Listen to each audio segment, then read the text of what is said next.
Hi everyone, welcome back to my lab and today's video, which is going to be my review and demo of the Jouer Tan Lines Summer Limited Edition collection.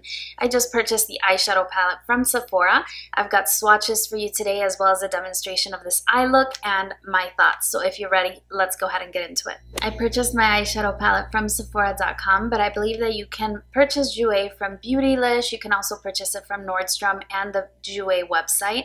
On the Jouer website, you can use discount codes to get a lower price tag. I paid $34 for my palette. When I first saw the color story on this eyeshadow palette, I knew I had to have it. I'm really drawn to those unique color stories in palettes, and this one really intrigued me, so I knew I had to have it. The theme of this palette is tan lines, and it's got a beach theme, which is reflected in the outer packaging as well as on the eyeshadow palette itself. It is a cardboard palette with a magnetic closure, and when you open up the palette, you do have a very nice mirror as well as 9 different shades inside. I'll go ahead and show you some swatches in the 9 shades.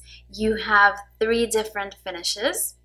You've got full pigment mattes, shimmers, and luxe foil shades. The palette is made in the USA. You have 9 grams total product and the shelf life is 24 months, which is great. With the amount of product being 9 grams, then that's going to be approximately 1 gram per shadow. I love the theme of this eyeshadow palette. I'm drawn to anything having to do with the beach or the ocean, and so the palm trees on this palette I found so beautiful. Now, overall, my thoughts on the palette, having seen the color story, when I was first swatching these shadows, I have to tell you, the mattes were not swatching at all. When I swatched them with my hands, they felt like they were super firmly pressed, like I was not going to get any pigmentation. And when I was going on the shade Beachaholic, I could see that I had a little bit on my finger, but every time I tried to swatch, I would get absolutely 0 pigmentation. The eyeshadow is darker than my skin tone, but just barely so, and I found that to get decent swatches on these 3 mattes right here, Beachaholic, Heatwave, and Driftwood, it was much better to get a brush swatch. So when I showed you the images of the swatches, I swatched those with a brush, and that was actually much better. So if you're in store swatching the eyeshadow palette, keep that in mind. They do not swatch well with your hands at all. The shade Limelight, which is the neon green, that one swatched fine with my fingers. Now the metallic shades did swatch fine with my fingers. I didn't have to use a brush for those. So interestingly, even though they're firmly pressed, when you do put a brush in there, you do get a little bit of powder kick up, but it isn't a lot at all.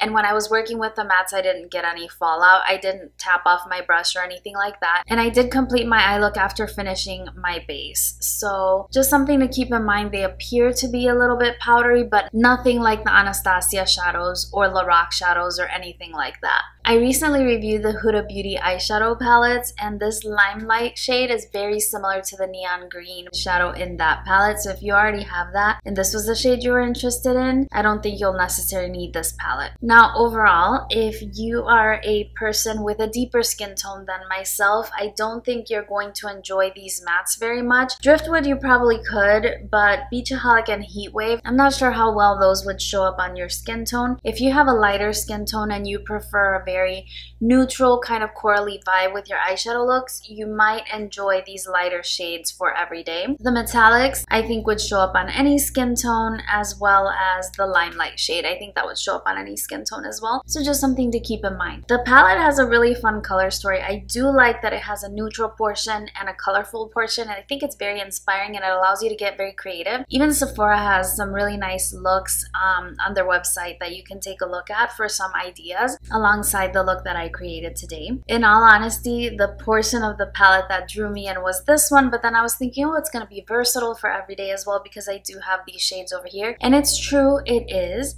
but I have these shades elsewhere. Now I do have to mention something about the finishes. The shade Sure Thing is almost like a jelly shadow. So if you are familiar with the Too Faced Tutti Frutti collection, the Pineapple collection shade, this one right here, it's called Sparkling Pineapple. You know how it has that creamy, almost cream to powder finish for that shadow? The Jouer Sure Thing shadow has that same texture. Like when I dip my fingers in there, it moves around. It functions very much like a gel shadow, but it applies really well even with a brush, although I prefer the application of that one with my hands. In general, those metallic shades are just very different from one another. Vitamin C is very much a shimmer metallic shadow which applies really well when you foil it with fixing spray. The shade Sunburst, it does have a sheen to it, but it's not as pronounced. Maybe because of the tonality of that color, but it doesn't appear super metallic on the eye, even though it does have some shimmer. The mattes perform as you would expect the matte to perform. The shade Tide Pool doesn't have too much of a base color, so you really have to layer it on to get full opacity, and you'll see that in the demo, but I was able to accomplish it with a little bit of glitter glue. And then the shade does have its own sort of adhering medium with it that it layers on itself really quite nicely. You just have to go in over and over again because you can only pick up so much with your brush. So just something to think about. If you like the eye look that I created and you are not interested in the palette, I think that you could create this look with a palette sort of like the Urban Decay Beached eyeshadow palette. Here is that color story for you. You can see that you have some blues here. The blue may not necessarily be as sort of mint blue as the one that I'm wearing, but you could get a similar vibe with this eyeshadow palette if you haven't already. And one that I think is an even closer option would be this one by Tarte. This is the Mermaid palette. What is it called? Be a Mermaid and Make Waves. This was a limited edition palette, but I know a lot of people added it to their collection, especially when it went on sale. You can definitely get a similar look to what I'm wearing with this eyeshadow palette. So just two options if you wanted to recreate the demo. Speaking of which, let's go ahead and get into it. For my eyeshadow base, I'm going to use the Milani eyeshadow base. And I'm gonna blend that out all over the lid. I'm gonna set just the top part with a little bit of my Glossier powder. I really love this powder to set my eyeshadow base. And I'm using a Japonesque 726 to set down the eyeshadow base. I'm only doing that above the crease where I'm going to apply the mattes because I'm gonna use a little bit of glitter glue a little bit later. And I don't want too much stuff caked on my lid, so I'm just setting right above the crease. This also helps disguise any discoloration in the areas that I'm not going to apply any shadow because this eyeshadow base is actually a little bit translucent. My first shade is the shade Beachaholic, and I'm just going to apply that just over the crease. I'm using a Sonia G Detail Pro brush. I'm also going to apply this under the lower lash line. As you can see, that's a very subtle shade. It's just a hair darker than my skin tone. When I swatched it with my fingers, I actually could not see it. I had to swatch it with a brush to get pigmentation. Next, I'm taking a Sonia G Blender Pro brush and the shade Heat Wave, and you're going to see that this one is going to be a lot more visible on my skin tone. And I will also be running this one under the lower lash line.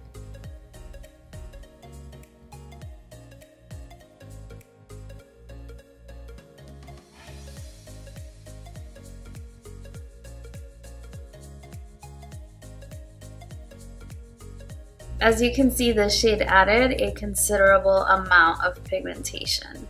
Next, I'm going to take the Vitamin C shade. I'm using a Makeup Geek foiled eyeshadow brush, and I'm going to be using the shade Damp. I'm using my Inglot Makeup Fixer Spray. I love foiling my eyeshadows with that. I haven't gone in with glitter glue just yet because I know this shade performs fine without it. So I'm just going to apply that to the inner third of my eye. And I'm kind of doing kind of a cut crease, but it's not detailed since I'm not putting down concealer. I'm not cleaning it up in any kind of way. I'm just putting that shade down. And I do go in a couple of times with this shade. I do dampen it each time. And I do find that it gives very nice color payoff. It's a really pretty color.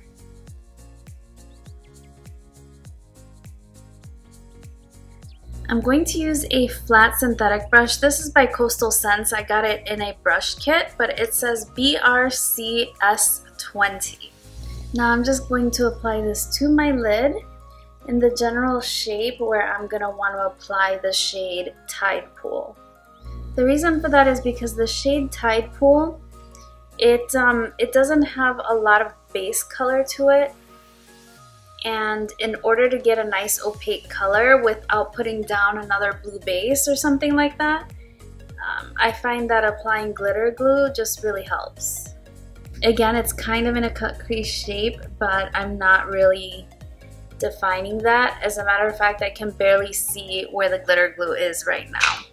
So to pick up the shade Tide Pool, I am going to be using an Inglot 9S brush, and I do have to press the brush significantly in there, and it doesn't pick up that much product, so you kind of have to go back and forth a couple of times to build up the desired pigmentation. It looks beautiful once you get it on the eye, but you do have to work at it.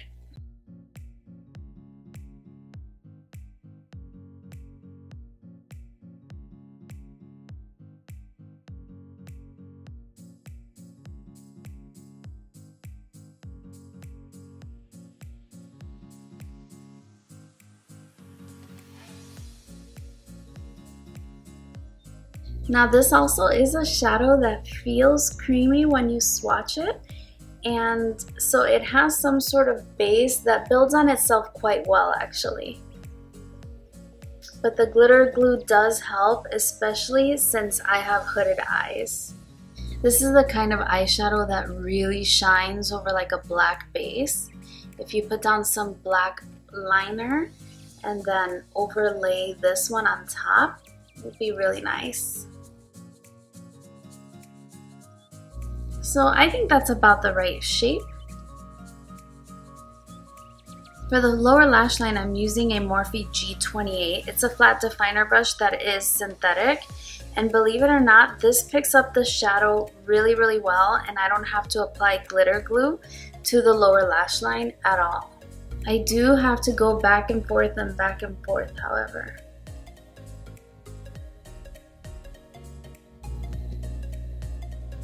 But like I said, because it has some sort of base in and of itself, it does layer on itself quite well, and I can get that really pretty blue liner look on the lower lash line. I'm also going to drag this upward just a little bit, since this is a more flat brush, to define that cat eye shape. And you know, if you wanted, you can do that whole cut crease situation and make it a little bit more clean. But this is good enough for me. I think it's really nice, and I kind of like the fact that it's not super clean. Gives it a more relaxed vibe. Lastly, I'm going to take the shade Vitamin C, and I have a Sonia G Smudger 1 brush, and I'm going to finish the liner, blending it in with the other one. And I'm also going to apply this on the inner corner. Not so much like a highlight, more so to connect the two portions. And again, since this brush has a little bit more of a flat edge, I'm gonna go ahead and clean up the shape at the top as well. And essentially, this is your finished eye look. I'll tell you how I finished that. I did apply a little bit of this Vintage Cosmetics Smoky Eye Pencil. I got this in a BoxyCharm. It's actually really nice, except it transfers. So I can never really use this on the upper waterline or the upper lash line unless I'm going to also put it on the lower, because it just transfers a lot. But it's a really soft pencil and it goes on the waterline really, really well. So I applied this top and inner rim. I did apply the Tarteist mascara today. I put on some lashes, and if you're interested in my lip combination, it is an Urban Decay lip liner in the shade 1995, and I have the Persona Cosmetics Peach lip gloss. I recently hauled that, and I almost have my update ready for you. I've been using all the products, and I had a really, really good run with that haul, which was great since I bought most everything with my points. But I'm gonna go ahead, put on my lashes and everything, and I will be right back. Hopefully you enjoyed seeing the demo. Now overall, I have to say I do like the palette. I am enjoying using it. However, it does require a little bit of extra effort to be putting into your looks. I don't think that it's necessarily a beginner-friendly palette, although if you use some of the tips and tricks that I used during my demo, I think that you can get it to work just fine. But it's just not the most beginner-friendly palette because there are such very different finishes in the eyeshadow palette, and each shade kind of requires its own finessing, if you will. So it's just something to keep in mind. If you're a beginner, I don't think I would recommend it for you. If you're drawn to the color story, by all means go ahead and pick up the palette, but I would honestly wait. Jouer has a tendency to go on sale quite a bit, especially with limited edition collections. Eventually they do go on sale, and I'm basically repeating the same advice one of you gave me when I told you that I was interested in the blush palette that they released for holiday. Was it holiday? I don't know. The Blush Bouquet palette. You guys recommended that I hold off on that because Jouer does frequently go on sale. It's very true. So just something to keep in mind if you're interested in picking up the palette and you're willing to wait maybe once the season has passed, if you don't mind wearing those fun summer colors later on in the fall time. But just something to keep in mind if you want to save a little bit of money. Otherwise, you can definitely use the Jouer discount codes. I think that CZ Jouer, which is the owner of the company, she has a discount code, and I think it's like 15 or 20% that you can save if you want to pick it up right now. So just something to think about. Overall, I like the palette. I don't love it. I like the look that I came up with. I don't mind working a little bit harder with my eyeshadows because I find putting makeup on therapeutic. But if you're in a hurry to go to work or you have somewhere to be, I don't think you're going to want to pick up this palette because it just requires that extra time, the extra effort. And so it's not necessarily the easiest palette to use, although it is functional. So I like it. I don't love it. Do I recommend it? It's up to you. Remember, all reviews are opinion-based. Definitely check out a few other reviews to get some ideas of how you might use it and how it might look on you if you have a different skin tone than mine. That's everything I had to say for my video. If you enjoyed it or found it helpful, don't forget to give it a like for me. I kept in the demos just as you guys told me in the other video. I really appreciate your feedback. Thank you so much. I'm really trying to make my channel better, so keep the feedback coming. I appreciate it so much.